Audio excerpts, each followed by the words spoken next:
इंदिरा सागर बांध परियोजना के तहत 1000 मेगावाट बिजली देने के नाम पर हरसूद वासियों को विस्थापित करके छनेरा के पास नया हरसूद तो बसा दिया गया, लेकिन ना तो पर्याप्त बिजली मिली और ना ही दूसरी सुविधाएं। विकास के नाम पर इस बिजली ने बिना करंट के ऐसा झटका मारा कि हरसूद पर मुसीबतों का आसमान टूट पड़ा।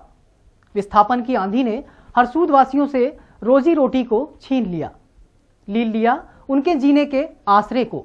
आज 2 वक्त की रोटी की जुगाड़ करना हरसूद वासियों के लिए एक बड़ी चुनौती बन गई है।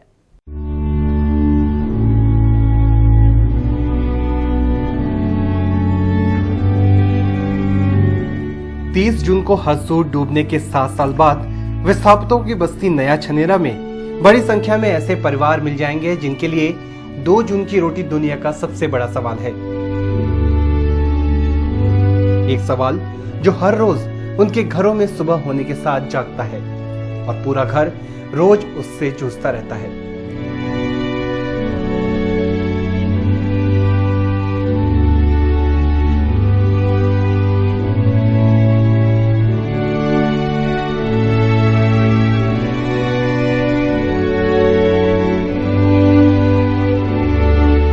दरबदर होने से पहले एक धड़कता हुआ गांव था हरसूद। यहाँ पहले लोगों के पुश्तैनी कारोबार थे। किसानों के लिए खेती तो मजदूरों के लिए मजदूरी थी। उजाड़ जगह पर बसाए गए हरसूद वासियों के लिए आज जीविका का कोई भी साधन मौजूद नहीं है।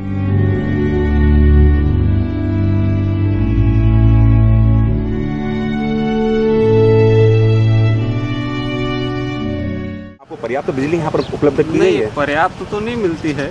अभी एक शेड्यूल बदला है, उससे कारण बिजली फिर भी थोड़ी बहुत मिलने लगी है। नहीं तो बिजली के लिए यहाँ बहुत समस्या थी, पानी की भी समस्या है। और जिस बिजली पूरे मध्य प्रदेश को देने के लिए हम त्याग किया, अब दिक्कत ये कि वही हमको बराबर नहीं मिला। हरसूद के प्रेम और सहयोग की भावना की जगह धीरे धीरे भय और शंका ने ले ली। मुआवजे का पैसा धीरे धीरे खत्म होने के कगार पर है और अब हालत भूखमरी के हो रहे हैं। उन चंद लोगों की बात छोड़ दी जाए जिन्होंने मुआवजे के नाम पर मोटी रकम हड़पी है, तो 250 गांवों के 1.25 लाख लोगों ने 1000 मेगावाट बिजली की कीमत अपनी जड़ों से कटकर बेरोजगार होकर चुकाई है। साल दर साल हरसूद सरकारी योजनाओं की लिस्ट में से पीछे होता जा रहा है। फिर भी लापरवाही की हद है। लोग खतरे के निशान में जीने को मजबूर हैं, ये सोचकर कि एक न एक दिन बकाया मुआवजा जरूर मिलेगा। फिर भी सरकार खामोश बैठी है।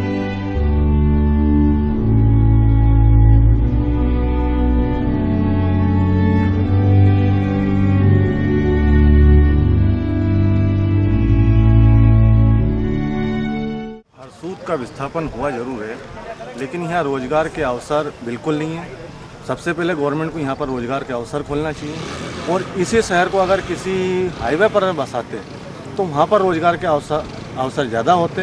यहाँ पर देहात एरिया कम जुड़े होने के कारण रोजगार के अवसर कम है। इसलिए गवर्नमेंट को यहाँ पर फैक्ट्री या किसी प्रकार से अन्य सुविधाओं से यहाँ पर रोजगार के अवसर उपलब्ध कराना चाहिए। सबसे बड़ी समस्या यहाँ पर रोजगार की और यहाँ पर हर पब्लिक इस चीज़ से ज़्यादा त्रस्त है। जो हरसूद पुराना बसा हुआ था वो एक थोड़ा सीमित क्षेत्र में था। इसको ज़्यादा फैलाकर बसाने के कारण क्या हुआ कि हर व्यक्ति दूर दूर रहता है, मतलब किसी भी प्रकार से उसको आने जाने में, आज वहाँ से हुआ आता है बाजार तक तो उसको 10 रुपये लगते हैं, जाने में उसको 10 रुपये लगते हैं। इन्हें अननेसेसरी खर्च बढ़ चुका है यहाँ पर। इसलिए गवर्नमेंट को यहाँ पर अधिक से अधिक रोजगार के अवसर उपलब्ध कराना चाहिए। यहाँ पर जिस प्रकार से व्यापार पहले जिस प्रकार से व्यापार नाम की चीज़ यहाँ पर शून्य। आप समझिए जो पुराने हरसूद में व्यापार था उसका 25% भी नहीं है।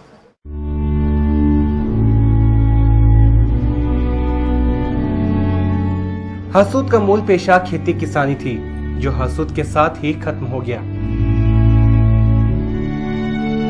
और साथ ही उस तबके के लोगों की परेशानियां भी बढ़ गईं, जो मजदूरी करके अपने परिवारों का पेट पालते थे। आलम यह है कि हरसूद से विस्थापित किए गए 5600 परिवारों में से सिर्फ 1000 परिवार ही नए हरसूद में रह रहे हैं। बाकी के परिवार कहां हैं, ये कोई नहीं जानता। विस्थापित बच्चों की शिक्षा, स्वास्थ्य कितना प्रभावित हुआ है, इसका आंकड़ा किसी के पास नहीं है।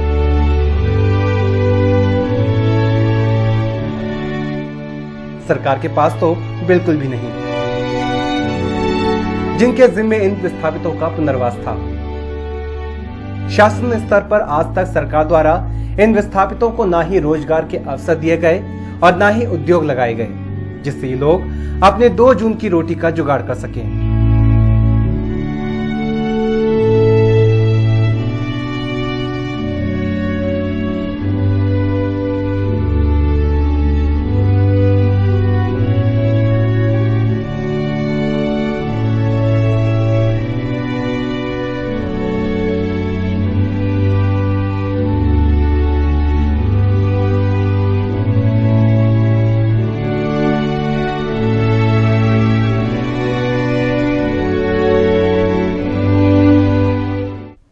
के आशियाने को रोशन करने के लिए खुद के आशियानों को कुर्बान करने वाले हरसूद वासियों के पास आज 24 घंटे भी बिजली नहीं है। कहते हैं विकास के लिए रोशनी चाहिए और रोशनी की एक किरण के लिए विस्थापन। आजादी के बाद से देश के लगभग 15 से 20 करोड़ लोग इसके चरितार्थ होने की कीमत चुका रहे हैं, जिसमें हरसूद वासी भी शामिल हैं।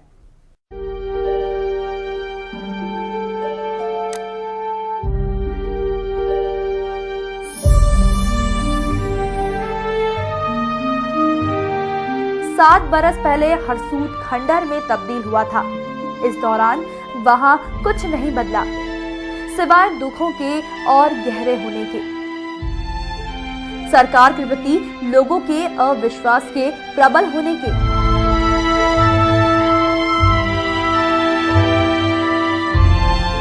कभी राजा हर्षवर्धन की नगरी रहे स्वर्गीय हरसूद वासियों ने जो कुछ सहा वो आर्थिक संकटों से ज्यादा मानवीय अविश्वास का दर्द था।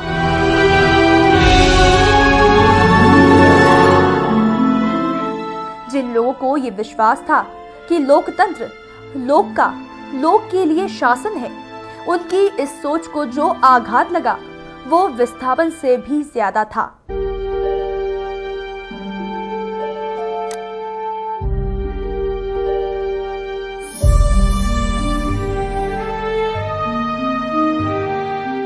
हरसूद से लोगों को विस्थापित ही इसलिए किया गया था कि उनके घरों की रोशनी छीनकर मध्य प्रदेश के लोगों के घरों तक 24 घंटे बिजली पहुंचाई जाए और साथ में ये वादा भी किया गया था कि नए हरसूद को प्रदेश का ही हिस्सा समझकर सारी सुविधाएं उपलब्ध कराई जाएंगी, लेकिन ऐसा हुआ नहीं।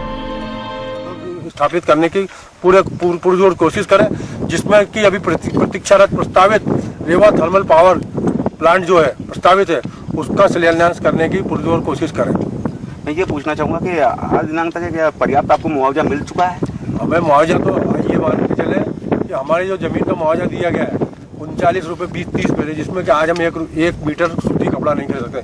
अगर ये हमारी जमीन का मुआवजा है तो इससे ज़्यादा धोखा हमें सरकार क्या दे सकती है। मैं ये पूछना चाहूँगा कि हरसूद के साथ में ऐसे कितने गाँव और होंगे जो डूबे हैं? 249 गाँव। जगमगाती बिजली की रोशनी में लोग शायद ये भूलते जा रहे हैं कि दूसरों के घर से चुराया गया सुकून ज्यादा दिनों तक सुख समृद्धि नहीं देता।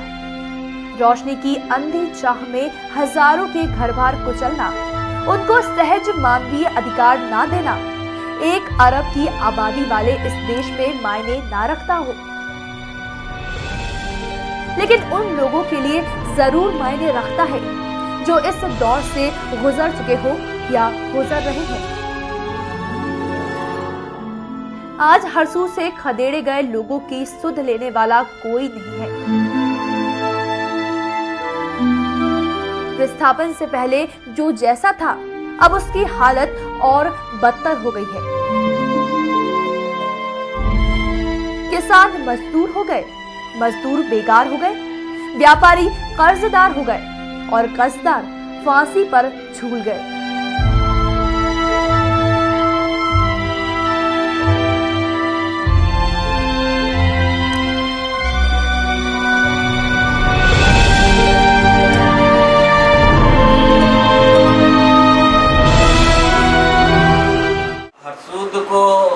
उस समय जब विस्थापित किया था तो तत्काल हटाया गया था। लोगों को पुलिस का फ्लैग मार्च करवाया गया, पुलिस का डंडे दिखाए गए और लोगों को उस समय तक ना बहुत कम लोगों को मुआवजा दिया गया था और मुआवजा भी वो जो दिया गया वहाँ के लोगों को वो इतना कम था कि उससे ना वो अपना मकान बना सकते थे और भरी बरसात में उनको उखाड़ा गया था। और उस समय जब नया हरसूद में लोगों को भगाया गया तो उस समय नया हरसूद में कोई सुविधाएं नहीं थी, ना पानी थी, ना बिजली थी, ना सड़क थी, कुछ सुविधाएं नहीं थी। लोग जब गए तो ना रोजगार के साधन उपलब्ध कराए गए थे। आज भी 7 साल हो गए हरसूद में कोई रोजगार के साधन उपलब्ध नहीं है। वहाँ के युवा जो पढ़े लिखे लोग हैं वो भी आज भटक रहा है, दर दर भटक रहा है। हरसूद के कई विस्थापित उसमें से कुछ ने इतना कम मुआवजा दिया कि आत्महत्या तक हो चुकी है हरसूद में और लोग क्रिमिनल बन रहे हैं। इस तरह से सरकार ने जो रवैया अपनाया, एक शहर को बसाना था, जिस तरीके से बसाना था, जिस नीति से बसाना था, वो नीति के अनुसार ना बसा के जो सुविधाएं देना था वो नहीं दी गई।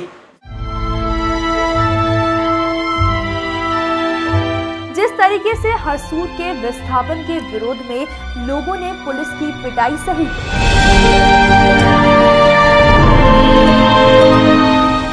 बुलडोजरों से अपने घरों को कुचलते हुए देखा, बुजुर्गों ने अपनी विरासत को दफन होते देखा, उससे तो एक सवाल बार बार उठता है, कि क्या देश में मानवीयता के मायने बदल गए हैं? क्या सरकार ही इतनी निर्दयी हो गई है जिसे इन हरसूद वासियों का दर्द दिखाई ही नहीं दिया?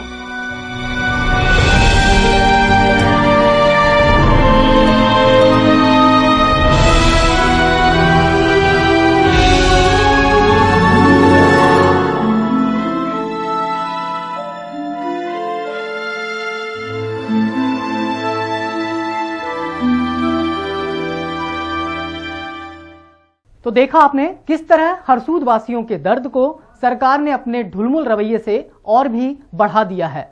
अगर विस्थापन का मुआवजा पहले मिल जाता तो शायद इन लोगों को कुछ राहत तो मिल ही जाती, लेकिन विस्थापन के 7 सालों के बाद भी मुआवजा और स्थायी जमीन के पट्टे ना मिलने से इन लोगों का दर्द अब नासूर बन चुका है। पुराने हरसूद को इंदिरा सागर बांध परियोजना की बलि वेदी पर कुर्बान तो कर दिया गया, लेकिन नहीं बसा पाए वो पुराना हरसूद, नहीं लौटा पाए वहां के लोगों की खुशियां, वो रौनक। आखिर कहां खो गया वो हरसूद?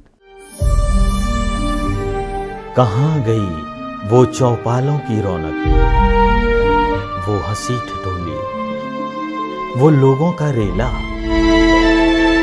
बाजारों की हलचल, त्योहारों का मेला, वो शिशुओं का मधुर रुदन, वो अजान, वो घंटियों की गूंज। आखिर कहां खो गया वो हरसूद? हमारी खास पेशकश में आज इतना ही। दीजिए हमारी पूरी टीम को इजाजत और आप देखते रहिए टीवी 99।